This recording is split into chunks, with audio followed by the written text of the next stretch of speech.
What's happening with the next Cyberpunk and Witcher games? We know that new ones are on the way as CD Projekt Red have been dropping tons of information about the development of them over the last couple years. The idea of a new Witcher series of games and a new Cyberpunk is super tantalizing, and we suspect it will be for many gamers out there as well. So in today's video, we're going to cover all of the information that has dropped over the last couple months so you can get up to speed on what you can expect and what's happening in this space. There is some pretty exciting stuff, so let's jump into it. For those of you that don't already know or missed the news, in 2022, CD Projekt Red did announce that they will be working on a brand new set of games in an investor's briefing. The briefing outlined the main goals of each game and gave us a little glimpse into what we can expect from them. Here's a couple of the highlights. The first game was a new Witcher game under the codename Canis Majoris. This was announced as a fully fledged Witcher title without any further details until it was revealed that this is actually a proper Unreal Engine 5 remake of the very first Witcher game,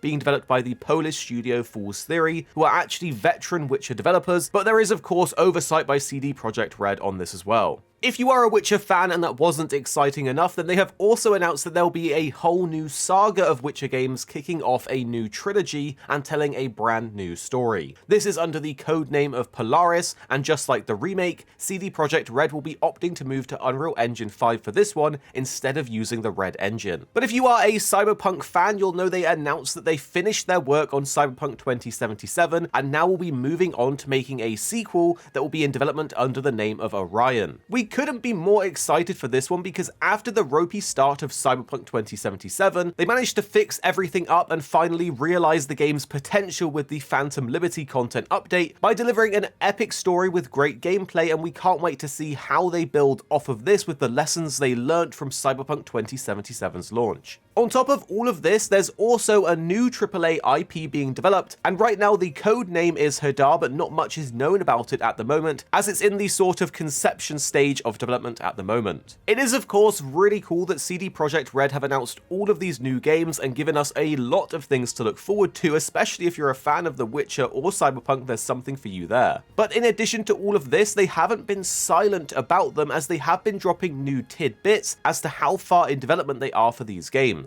For example, in a recent Reuters article, it was mentioned that The Witcher Polaris, which is the one with the trilogy of new Witcher games, will be starting to head into full production this year. Off of this information, many people have been speculating and reverse engineering the development timeline to speculate when the game will be completed. Most people and their analysis are saying that the production of the game should take between 2 to 3 years. This means that the game could be ready for release in 2026 to 2027. Outside of this, some people are being more conservative and leaning towards a development completion time of 2028 to 2029. Most AAA games are generally in production for 2 to 3 years, and with CD Projekt Red now being much bigger with multiple development teams split across the globe, this could be right. Recently, it was announced that there are 400 developers currently focused on bringing Polaris to life, and this chart shows that out of the 627 developers that CD had at the time, the majority of them are now focused on Polaris, with it taking up the lion's share of their developers. But CD Projekt Red have also said they will be focusing on building a new technology baseline for all 3 games before moving on to the games themselves. So this way the games can be as cutting edge as possible, and remember, as we previously said, they're also moving to Unreal Engine 5. For game development, when you move to a new engine, this usually adds time onto the development. This is because things need to be ported or completely recreated in the new engine, so it may be a little while for this one. But honestly, it's exciting news regardless, as it means that in the next few years, we will probably be able to dive into a new world of The Witcher. Alongside that, in CD Projekt Red's latest earnings briefing, they discussed that they don't just want to release Witcher 3 Part 2, with the new saga being created as something fresh for players to experience, and the joint CEO of the company actually said, "I guess what I'm saying is that you should not be expecting The Witcher 3 in new clothings of sorts. Of course, we're building on the shoulders of what came before, and on that we've learnt that we'll be adding new gameplay elements and new mechanics that you have not seen in our previous games." He goes on to say that doing these things is always a risk, but he doesn't just want to repeat what was done before.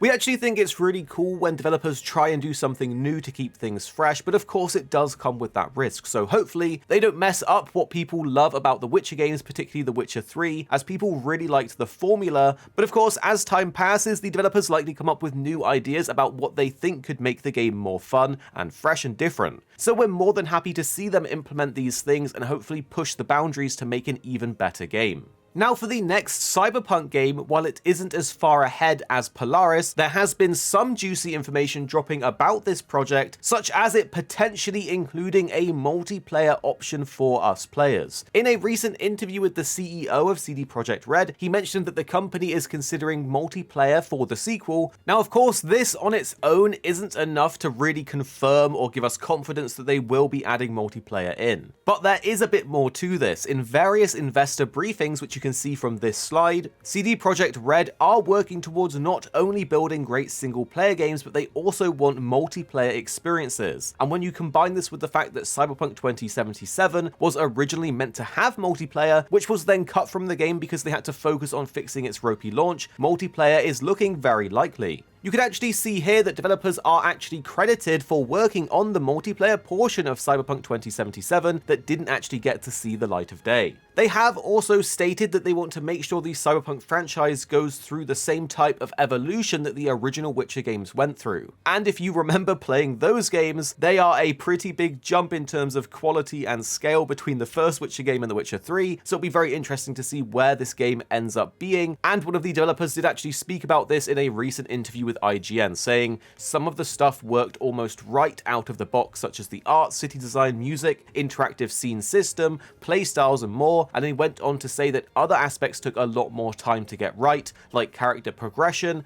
NPC interactivity, and optimization. He says this is natural and it's impossible to nail everything on your first try. But now with all of the game's elements iterated and working well, we've focused on connecting them even tighter and creating a coherent, total immersion experience. To be honest, even as a player, you could kind of feel this in Cyberpunk 2077, where some parts of the game were really top tier and felt amazing, and others just didn't feel as fleshed out. We would have loved it if there was some more cool rare weapons in the game with unique ideas and different mechanics. It would have also been really nice if the living city was a bit more living and interactive. They did start going in this direction with Phantom Liberty, as there was some really cool weapons and some really cool story, but we would love to see them go even deeper into this. If you think about Destiny exotics or Elden Ring weapons, there are some crazy different things that allow for completely different playstyles. We've also seen some job postings for Orion pop up that allude to some of the returning features that we can expect in the game, which have been picked up in a post on Reddit, such as the return of the crafting system and the game having open world events, which we suspect will be similar to the crate drops from Phantom Liberty. But hopefully they build on this and make even more dynamic and interesting events, like ones you would expect and find in Rockstar games like GTA and Red Dead.